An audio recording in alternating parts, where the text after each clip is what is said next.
We are just seconds away from bringing you this presidential debate, this pivotal presidential debate in Atlanta. The first time a sitting president and a former president go head-to-head. President Biden intensely preparing a Camp David. Donald Trump with policy sessions behind the scenes. We'll now see how their strategies pay off. Tonight's debate is hosted by CNN and airing right here at ABC. The presidential debate. President Biden, former President Trump, starts right now. Highest office. David will make his case. Good evening.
Since you took office, the price of essentials has increased. For example, a basket of groceries from $20. And typical home prices have jumped more than 30%. What do you say to voters who feel they are worse off under your presidency than they were under President Trump? You got to take a look at what I was left when I became president and what Mr. Trump left me. We had an economy that was in free fall. The pandemic was so badly handled. Many people were dying. All he said was, it's not that serious. Just inject a little bleach in your arm. You'll be all right. The economy collapsed. There were no jobs. Unemployment rate rose to 15%. It was terrible. And so what we had to do was try to put things back together again. And that's exactly what we began to do. We created 15,000 new jobs. We brought out a position where we have 800,000 manufacturing jobs. But there's more to be done. There's more to be done. Working class people are still in trouble. I come from Scranton, Pennsylvania. I come of a household where the kitchen tables, things weren't able to be met during the month was a problem. The price of eggs, the price of gas, the price of housing, the price of a whole range of things. That's why I'm working so hard to make sure I deal with those problems. And we're going to make sure that we reduce the price of housing. We're going to make sure we build 2 million new units. We're going to make sure we cap rents so corporate greed can't take over. The combination that is left with the corporate greed is the reason why we're in this problem right now. In addition to that, we're in a situation where if you take a look at all that was done in his administration, he didn't do much at all. By the time he left, those things were in chaos, literally chaos. And so we put things back together. We created, I said, those jobs. We make sure we had a situation where we brought down the price of prescription drugs, which is a major issue for many people. To $15 for an insulin shot as opposed to $400. No senior has to pay more than $200 for any drug, all the drugs they can include beginning next year. And the situation is we're going to make that available to everybody, to all Americans. So we're working to bring down the price of around the kitchen table, and that's what we're going to get done. Thank you. President Trump? We have the greatest economy in the history of our country. We have never done so well. Everybody was amazed by it. Other countries were copying us. We got hit with COVID. And when we did, we spent the money necessary so we wouldn't end up in a Great Depression, the likes of which we had in 1929. By the time we finished, so we did a great job. We got a lot of credit for the economy, a lot of credit for the military, and no wars, and so many other things. Everything was rocking good. But the thing we never got the credit for, and we should have, is getting us out of that COVID mess. He created mandates that was a disaster for our country. But other than that, we had given them back a country where the stock market actually was higher than pre-COVID, and nobody thought that was even possible. The only jobs he created are for illegal immigrants and bounce-back jobs, the bounce back from the COVID. He has not done a good job. He's done a poor job, and inflation's killing our country. It is absolutely killing us. Thank you, President Biden. Well, look, the greatest economy in the world. He's the only one who thinks that, I think. I don't know anybody else who thinks he has the greatest economy in the world. And, the fact of the matter is that we pride ourselves in a situation where his economy, he rewarded the wealthy. He had the largest tax cut in American history, $2 trillion. He raised a deficit larger than any president has in any one term. He's the only president other than Herbert Hoover who's lost more jobs than he had when he began, since Herbert Hoover.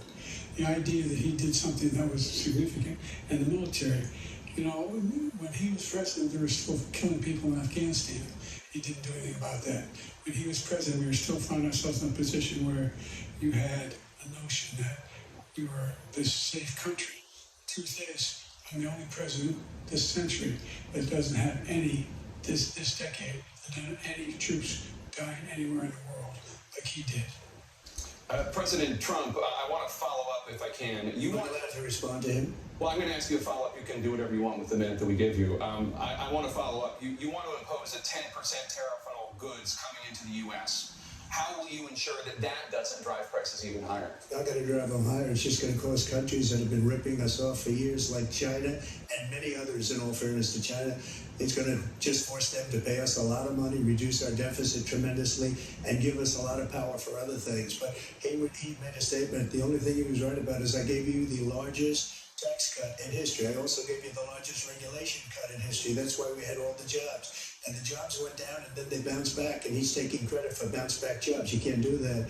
He also said he inherited 9% inflation. No, he inherited almost no inflation, and it stayed that way for 14 months. And then it blew up under his leadership because they spent money like a bunch of people that didn't know what they were doing. And they don't know what they were doing. It was probably the worst administration in history. There's never been. And as far as Afghanistan is concerned, I was getting out of Afghanistan, but we're getting out with dignity, with strength, with power. He got out. It was the most embarrassing day in the history of our country's life.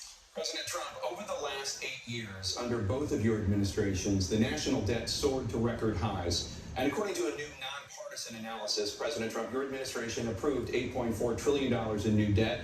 Well, so far, President Biden, you've approved $4.3 trillion in new debt. So, former President Trump, many of the tax cuts that you signed into law are set to expire next year.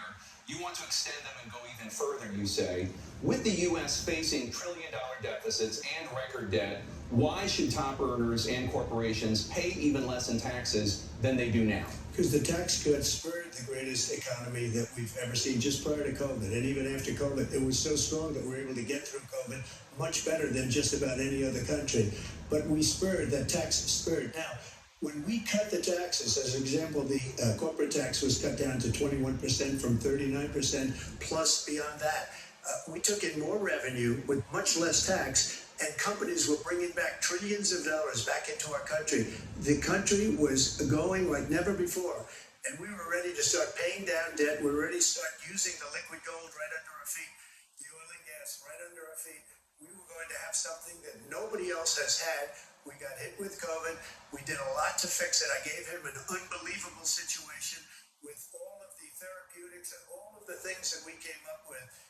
We gave him something great. Remember, more people died under his administration, even though we had largely fixed it. More people died under his administration than our administration, and we were in the middle of it, something which a lot of people don't like to talk about. But he had far more people dying in his administration. He did the mandate, which is a disaster, mandating it. The vaccine went out. He did a mandate on the vaccine, which is the thing that people most objected to about the vaccine. And he did a very poor job, just a very poor job. And I will tell you, not only poor there, but throughout the entire world, we're no longer respected as a country. They don't respect our leadership. They don't respect the United States anymore. We're like a third world nation between weaponization of his election, trying to go after his political opponent.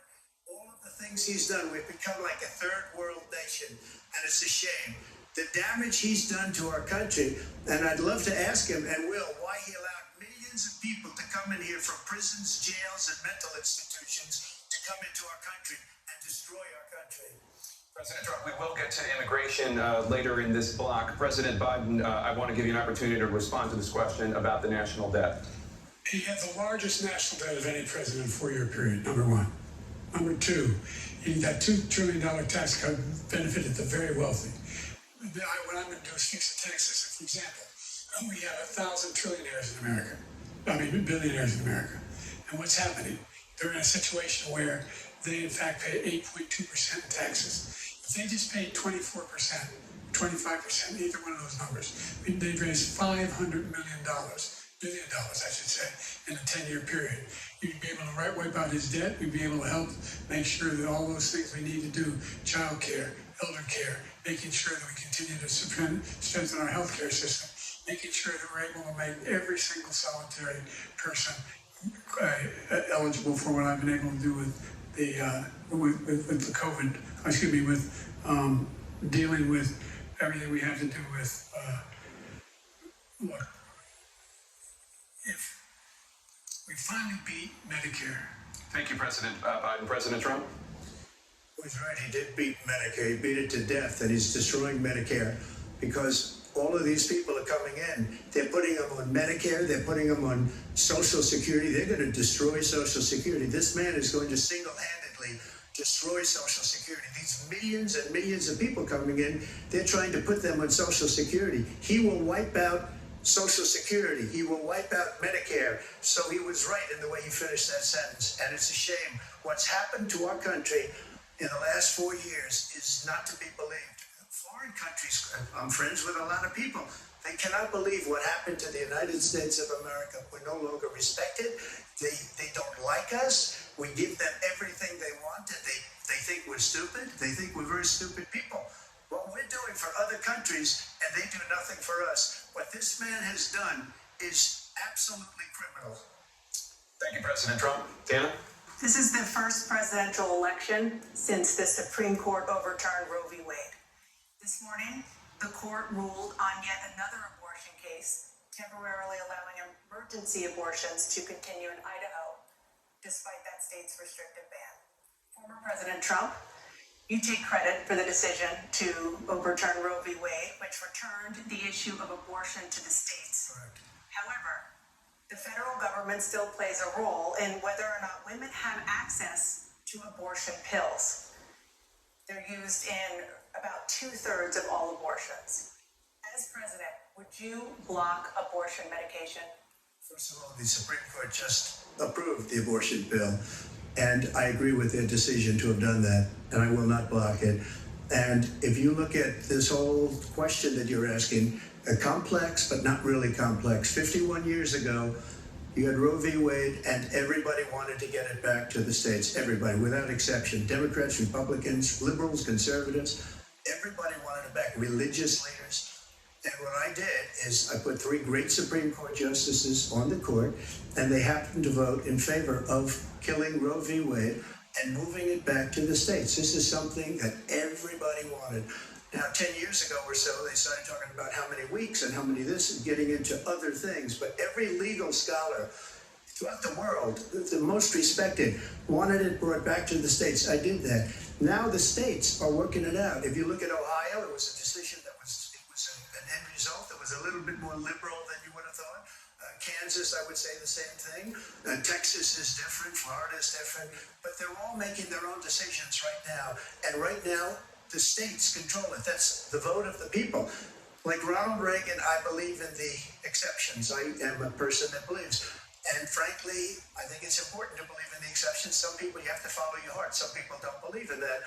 But I believe in the exceptions for rape, incest, and the life of the mother. I think it's very important. Some people don't follow your heart, but you have to get elected also, and because that has to do with other things. You got to get elected.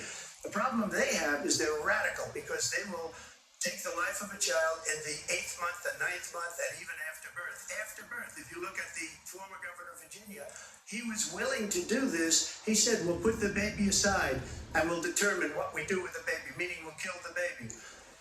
What happened is we brought it back to the states, and the country is now coming together on this issue. It's been a great thing. Thank you. President Biden? It's been a terrible thing, what you've done. The fact is that the vast majority of constitutional scholars supported Roe when it was decided. Supported Roe. And that's this idea that they're all against it is just ridiculous.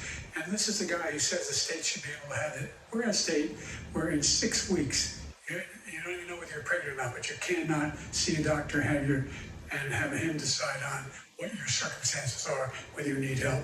The idea that states are able to do this is a little like saying we're going to turn civil rights back to the states, that each state had a different role.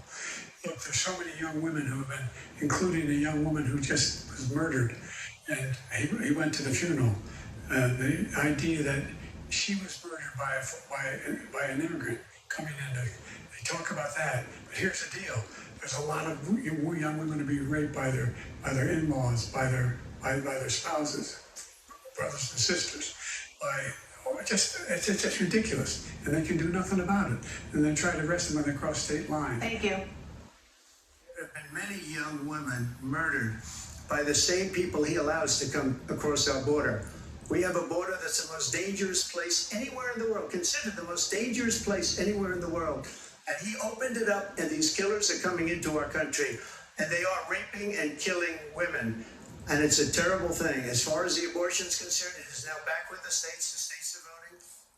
In many cases, it's frankly a very liberal decision. In many cases, it's the opposite. But they're voting, and it's bringing it back to the vote of the people, which is what everybody wanted, including the founders, if they knew about this issue, which frankly they didn't. But they would have had, everybody wanted it brought back. Ronald Reagan wanted it brought back. He wasn't able to get it. Everybody wanted it brought back, and many presidents had tried to get it back. I was the one to do it. And again, this gives it the vote of the people, and that's where they wanted it. Every legal scholar wanted it that way. Staying on the topic of abortion, President Biden, 7 states, I'll let you do that. This is the same topic. 7 states have no legal restrictions on how far into a pregnancy a woman can obtain an abortion. Do you support any legal limits on how late a woman should be able to terminate a pregnancy? I support Roe v. Wade, which had 3 trimesters. First time is between the woman and the doctor. Second time is between the doctor and an extreme situation. The third time is between the doctor, between the woman and the state. The idea that the politicians, that the founders wanted the politicians to be the ones making decisions about a woman's health is ridiculous. That's the last. No politician should make that decision. A doctor should be making those decisions. That's how it should be run. That's what you're going to do. And if I'm elected, I'm going to restore Roe v. Wade.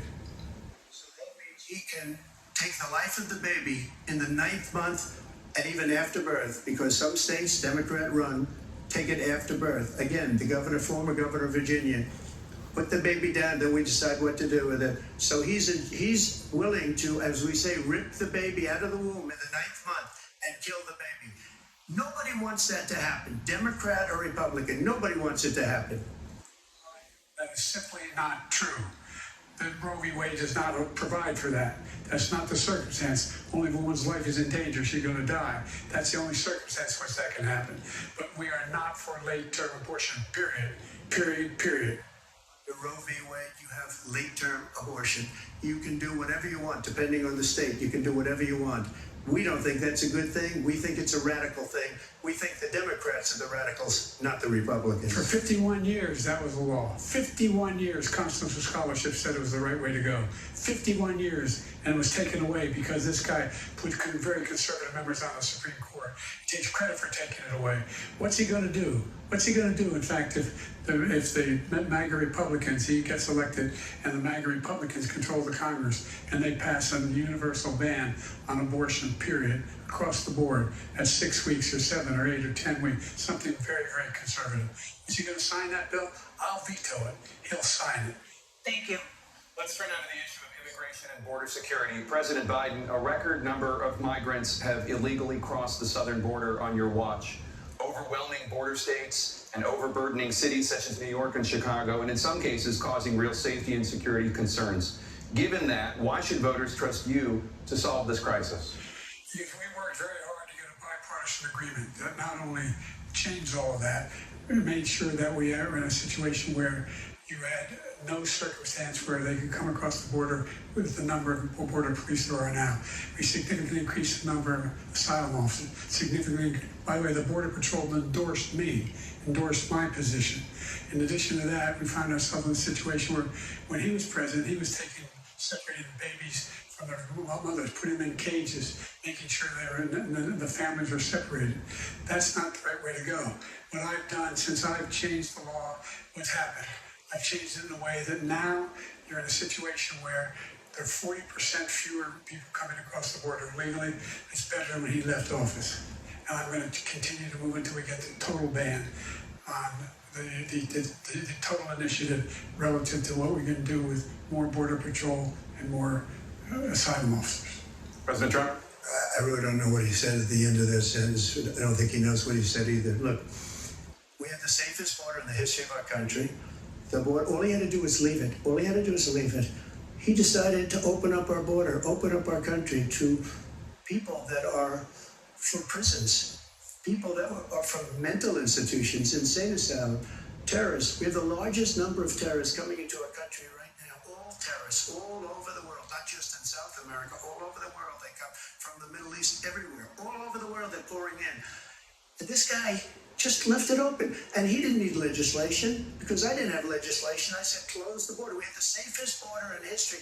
In that final couple of months of my presidency, we had, according to Border Patrol, who is great, and by the way, who endorsed me for president, but I won't say that, but they endorsed me for president. Brandon, just speak to him.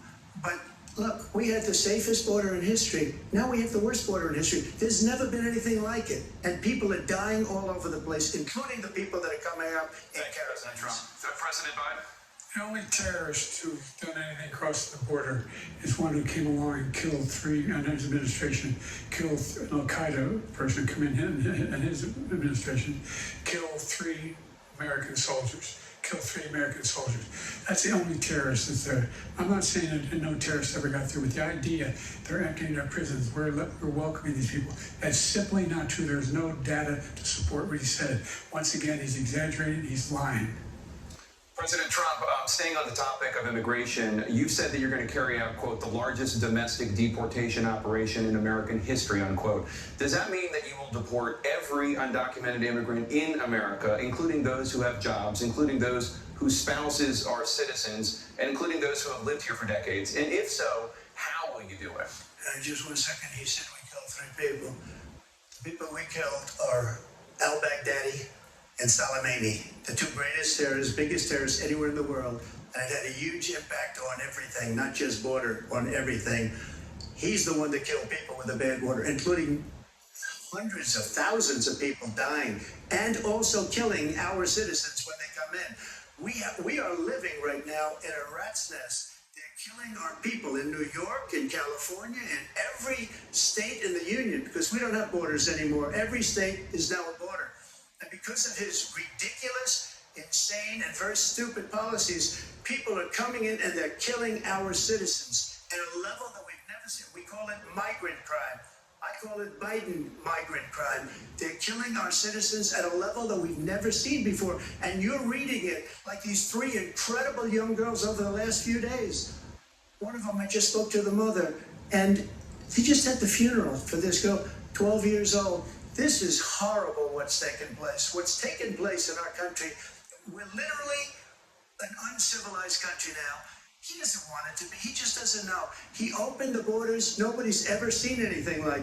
And we have to get a lot of these people out, and we have to get them out fast. because they're going to destroy our country. Just take a look at where they're living. They're living in luxury hotels in New York City and other places. Our veterans are on the street. They're dying because he doesn't care about our veterans. He doesn't care. He doesn't like the military at all. And he doesn't care about our veterans. Nobody been worse. I had the highest approval rating for veterans taking care of the VA. He has the worst. He's gotten rid of all the things that I approved. Choice that I got through Congress. All of the different things I approved, they abandoned. We had by far the highest, and now it's down in less than half because he's done all these great things that we did. And I think he did it just because I approved it, which is crazy. But he has killed so many people at our border by allowing all of these people to come in. And it's a very sad day in America. President Biden, you have the mic. Every single thing he said is a lie. Every single one. For example, veterans are a hell of a lot better off since they passed the PACT Act. 1 million of them now have insurance and their families have it. Their families have it because what happened, whether it was Agent Orange or burn pits, they're all being covered now. And his group opposed that. We're also in a situation where we have great respect for veterans. My son spent a year in Iraq, living right next to one of those burn pits, came back with stage 4 glioblastoma. I was recently in France for D-Day, and I spoke all about those heroes that died. I went to the World War II cemetery, World War I cemetery he refused to go to. He was standing with his 4-star general, and he told me, he said, I don't want to go in there because they're a bunch of losers and suckers. My son was not a loser, he was not a sucker. You're the sucker, you're the loser. President Trump? First of all, that was a made-up quote, suckers and losers. They made it up. It was in a third-rate magazine that's failing, like many of these magazines. He made that up. He put it in commercials. We've notified him. We had 19 people that said I didn't say it. And think of this. Who would say I'm at a cemetery or I'm talking about our veterans? Because nobody's taking better care. I'm so glad this came up, and he brought it up. There's nobody that's taken better care of our soldiers than I have. To think that I would, in front of generals and others, say suckers and losers. We have 19 people that said it was never said by me.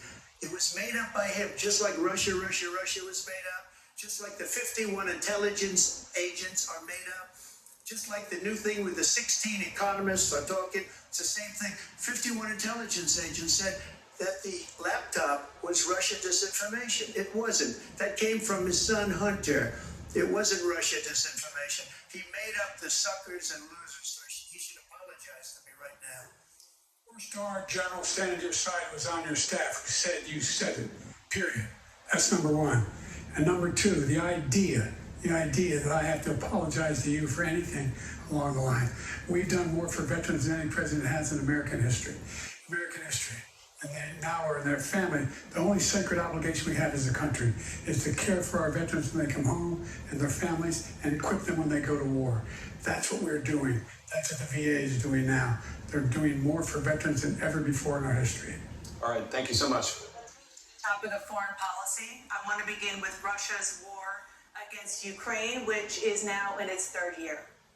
Former President Trump, Russian President Vladimir Putin says he'll only end this war if Russia keeps the Ukrainian territory it has already claimed and Ukraine abandons its bid to join NATO. Are Putin's terms acceptable to you? First of all, our veterans and our soldiers can't stand this guy. They can't stand him. They think he's the worst commander-in-chief, if that's what you call him, that we've ever had. They can't stand him. So let's get that straight. And they like me more than just about any of them. And that's based on every single bit of information. As far as Russia and Ukraine, if we had a real president, the president that was respected by Putin, he would have never invaded Ukraine. A lot of people are dead right now, much more than people know. You know, they talk about numbers. You can double those numbers, maybe triple those numbers. He did nothing to stop it. In fact, I think he encouraged Russia from going in. I'll tell you what happened. He was so bad with Afghanistan. It was such a horrible embarrassment, most embarrassing moment in the history of our country, that when Putin watched that and he saw the incompetence, that he should have fired those generals like I fired the one that you mentioned. And so he's got no love lost. But he should have fired those generals. No general got fired for the most embarrassing moment in the history of our country, Afghanistan, where we left billions of dollars of equipment behind. We lost 13 beautiful soldiers, and 38 soldiers were obliterated. And by the way, we left people behind too. We left American citizens behind. When Putin saw that, he said, you know what? I think we're going to go in and maybe take was his dream. I talked to him about it, his dream. The difference is he never would have invaded Ukraine. Never. Just like Israel would have never been invaded in a million years by Hamas. You know why? Because Iran was broke with me. I wouldn't let anybody do business with them. They ran out of money. They were broke. They had no money for Hamas. They had no money for anything. No money for terror. That's why you had no terror at all during my administration. This place, the whole world is blowing up under him. President Biden? Never heard so much malarkey in my whole life. Look, the fact of the matter is that we're in a situation where, let's take the last point first. Iran attacked American troops, caused brain damage for a number of these troops, and he did nothing about it. Recently, not when he was president, they attacked. He said they're just having headaches. That's all it is. He didn't do a thing when the attack took place, number one. Number two, we got over 100,000 Americans and others out of Afghanistan during that airlift. Number three, we found ourselves in a situation where, if you take a look at what Trump did in Ukraine, this guy told Trump, do whatever you want and do whatever you want. And that's exactly what Trump did to Putin, encourage him, do whatever you want. And he went in, and listen to what he said when he went in. He was going to take Kyiv in 5 days, remember? Because it's part of the old Soviet Union. That's what he wanted to reestablish, Kyiv. And he, in fact, didn't do it at all. He wasn't able to get it done. And they've lost thousands and thousands of troops, 500,000 troops. President Trump, I never come back said to you that. for 1 minute. I just want to go back to my original question, which is, are Putin's terms acceptable to you? Keeping the territory in Ukraine? No, they're not acceptable. But look, this is a war that never should have started. If we had a leader in this war, he led everybody along. He's given $200 billion now or more to Ukraine. He's given $200 billion. That's a lot of money. I don't think there's ever been anything like it. Every time that Zelensky comes to this country, he walks away with $60 billion. He's the greatest salesman ever. And I'm not knocking him. I'm not knocking anything. I'm only saying the money that we're spending on this war, and we shouldn't be spending, it should have never happened. I will have that war settled between Putin and Zelensky as president-elect before I take office on January 20th. I'll have that war settled. People being killed so needlessly, so stupidly, and I will get it settled, and I'll get it settled fast before I take office. Biden, you have a minute. The fact is that Putin is a war criminal. He's killed thousands and thousands of people. And he has made one thing clear. He wants to reestablish what was part of the Soviet Empire, not just a piece. He wants all of Ukraine. That's what he wants. And then you think he'll stop there? Do you think he'll stop when if he takes Ukraine? What do you think happens to Poland? What do you think of Belarus? What do you think happens to those NATO countries? And so if you want a war, you ought to find out what he's going to do, because if in fact he does what he says and walks away, by the way, all that money we give Ukraine are for weapons we make here in the United States. We give them the weapons, not the money at this point. And our NATO allies have produced as much funding for Ukraine as we have. That's why we're strong. Thank you. Moving on to the Middle East. In October, Hamas attacked Israel, killing more than 1,000 people and taking hundreds of hostages. Among those held and thought to still be alive are 5 Americans. Israel's response has killed thousands of Palestinians and created a humanitarian crisis in Gaza. President Biden, you've put forward a proposal to resolve this conflict, but so far Hamas has not released the remaining hostages, and Israel is continuing its military offensive in Gaza. So what additional leverage will you use to get Hamas and Israel to end the war? You have 2 minutes. Number one, everyone from the United Nations Security Council straight through the G7 to the Israelis and Netanyahu himself have endorsed the plan I put forward. Which has 3 stages to it. The first stage is trade the hostages for a ceasefire. Second phase is a ceasefire with additional conditions. The third phase is the end of the war. The only one who wants the war to continue is Hamas. Number one. They're the only ones standing out.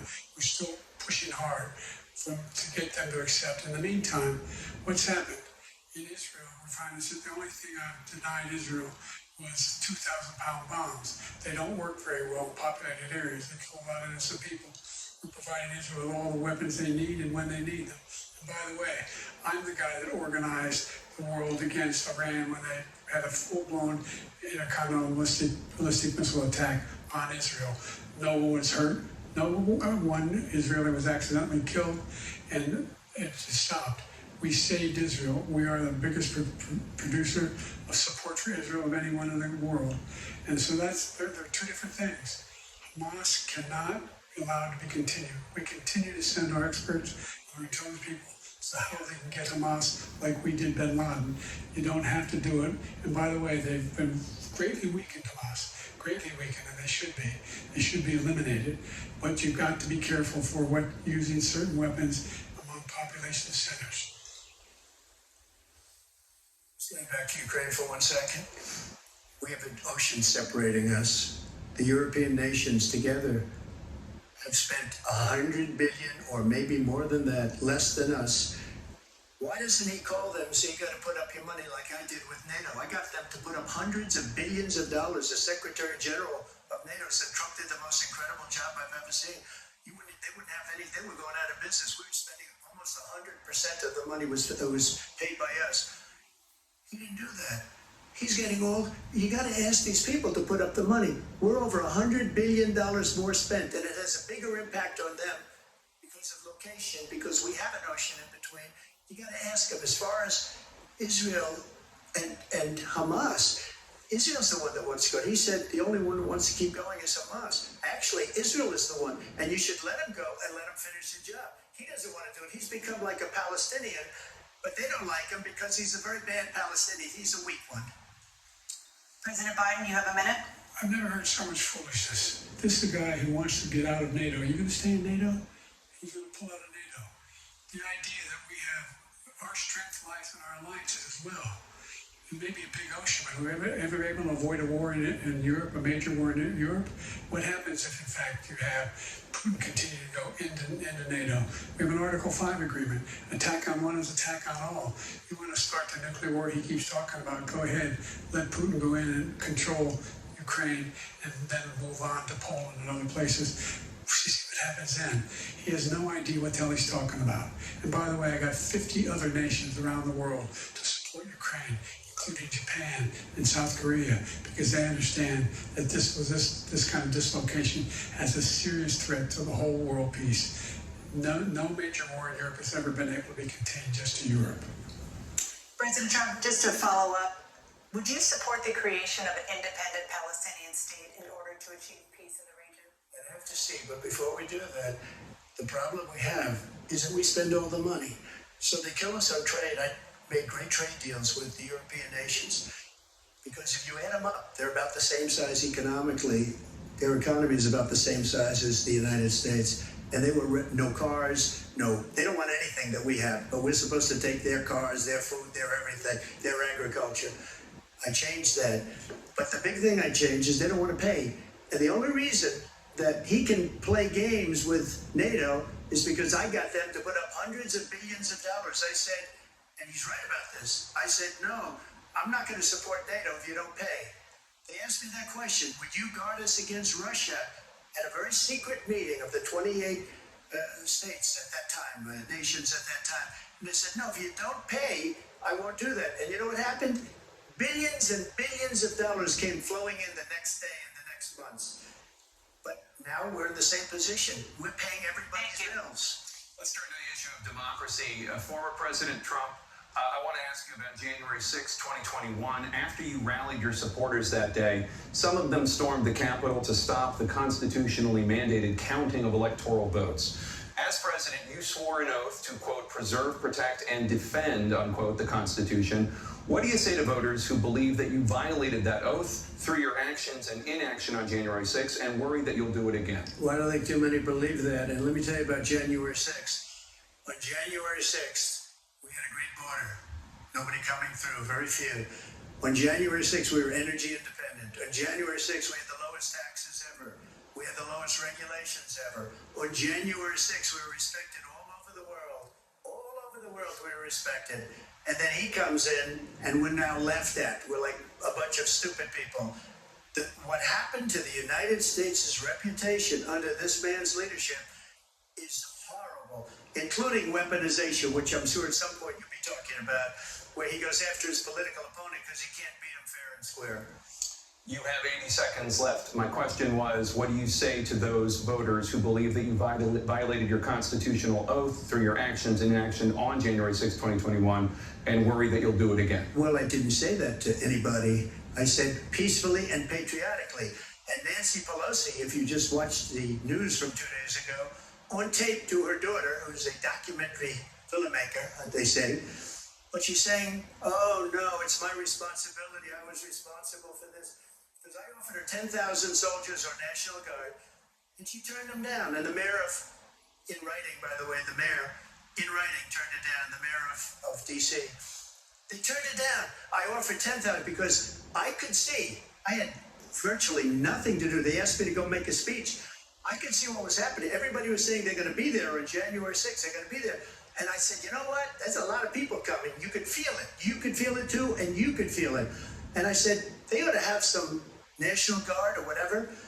And I offered it to her. And she now admits that she turned it down. And it was the same day she was, I don't know, she can't be very happy with her daughter because it made her into a liar.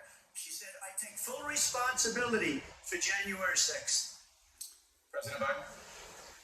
Look, he encouraged those folks to go up to Capitol Hill, number one. I sat in that dining room off the Oval Office. He sat there for 3 hours watching, being begged by his vice president and a number of his colleagues on the Republican side as well to do something, to call for a stop, to end it. Instead, they talked about these people being patriots and great patrons of America. In fact, he says he'll now forgive them for what they've done. They've been convicted. He says he wants to commute their sentences and say that no. But he went to every single court in the nation. I don't know how many cases, scores of cases, including the Supreme Court, and they said, no, this guy is responsible for doing what was done. He didn't do a damn thing, and these people should be in jail, and they should be the ones who are being held accountable. And he wants to let them all out, and now he says that he loses again, such a whiner that he is, that there could be a bloodbath. Thank you, President Biden. President Trump? What they've done to some people that are so innocent, you ought to be ashamed of yourself. What you have done, how you've destroyed the lives of so many people. When they ripped down Portland, when they ripped down many other cities, you go to Minnesota, Minneapolis, what they've done there with the fires all over the city. If I didn't bring in the National Guard, that city would have been destroyed. When you look at all of they took over big chunks of Seattle. I was all set to bring in the National Guard. They heard that, they saw them coming, and they left immediately. What he said about this whole subject is so off. Peacefully patriotic. One other thing, the Unselect Committee, which is basically two horrible Republicans that are all gone now and out of office, and Democrats, all Democrats, they destroyed and deleted all of the information they found because they found out we were right. We were right. And they deleted and destroyed all of the information. They should go to jail for that. If a Republican did that, they'd go to jail. Thank you, President Trump. President Biden, I want to give you a minute. The only person on this stage is a convicted felon is the man I'm looking at right now. And the fact of the matter is, what he's telling you is simply not true.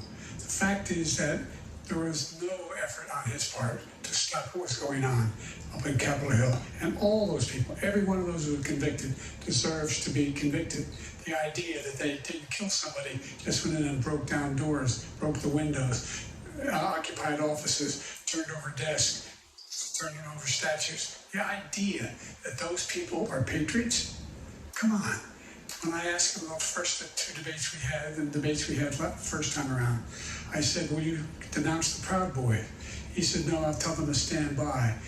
The idea he's refusing to, will you denounce these guys? Will you denounce the people we're talking about now? Will you denounce the people who attacked that Capitol? What are you going to do? I'm going to give you a minute, President Trump, for a follow-up question I have. After a jury convicted you of 34 felonies last month, you said if reelected, you would, quote, have every right to go after, unquote, your political opponents. You just talked about members of the Select Committee on January 6th going to jail. Your main political opponent is standing on stage with you tonight. Can you clarify exactly what it means about you feeling you have every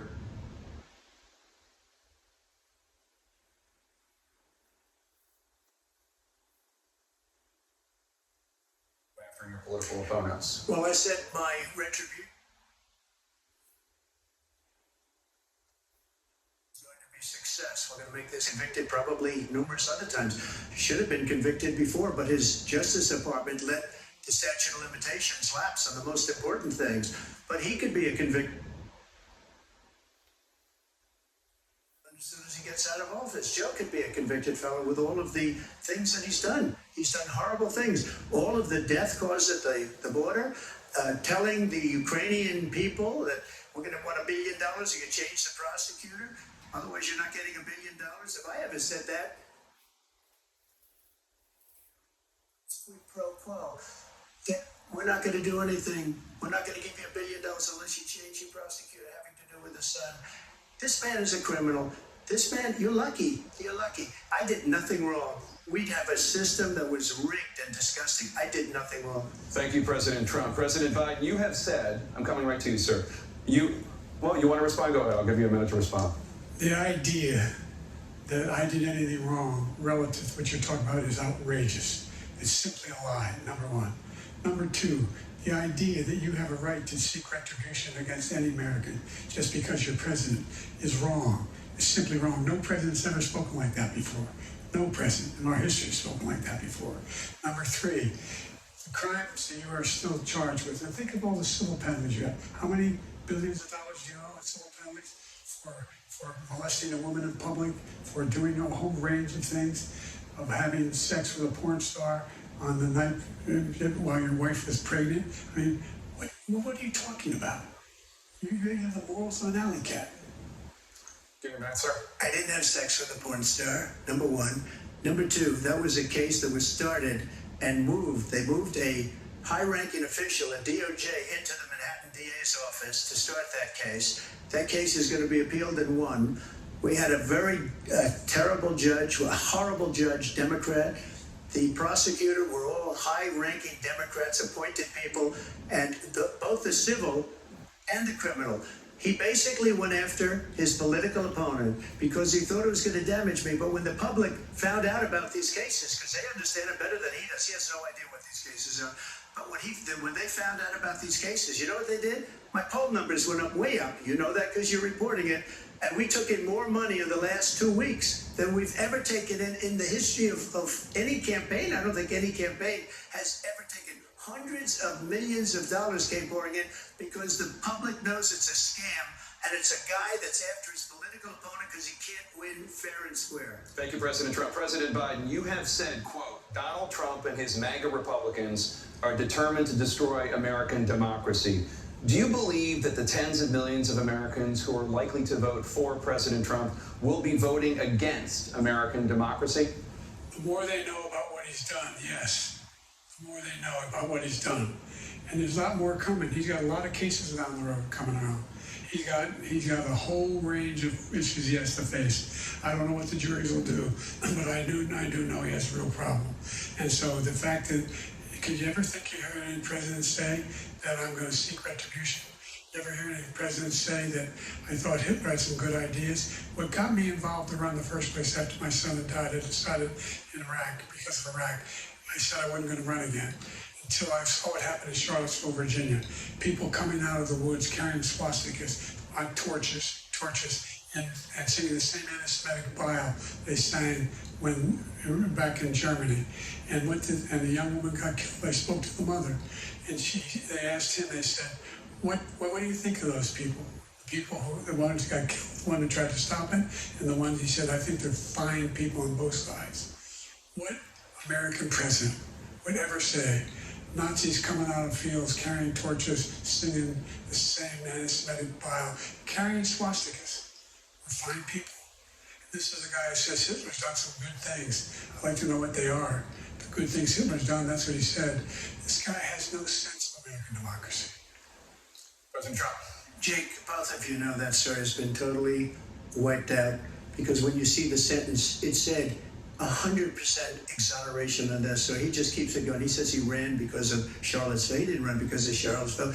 He ran because it was his last chance. He's not equipped to be president. You know it, and I know it. It's ridiculous. We have a debate. We're trying to justify his presidency. His presidency is, without question, the worst presidency in the history of our country. We shouldn't be having a debate about it. There's nothing to debate. He made up the Charlottesville story. And you'll see it's debunked all over the place. Every reasonable anchor has debunked it. And just the other day it came out where it was fully debunked. It's a nonsense story. He knows that. And he didn't run because of Charlottesville. He used that as an excuse to run. President Biden. And debunk. It happened. All you have to do is listen to what was said at the time. And the idea that somehow that's the only reason I ran. I ran because I was worried a guy like this guy could get elected. If he thought they were good people coming out of that forest, carrying those woods, carrying those torches, then he didn't deserve to be president. Didn't deserve to be president at all.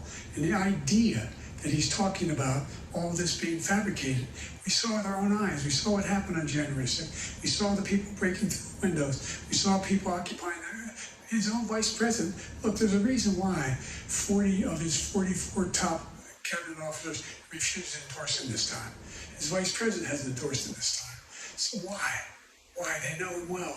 They serve with him. Why are they not endorsing him? Thank you, President Biden. We're going to be right back with more from the CNN presidential debate.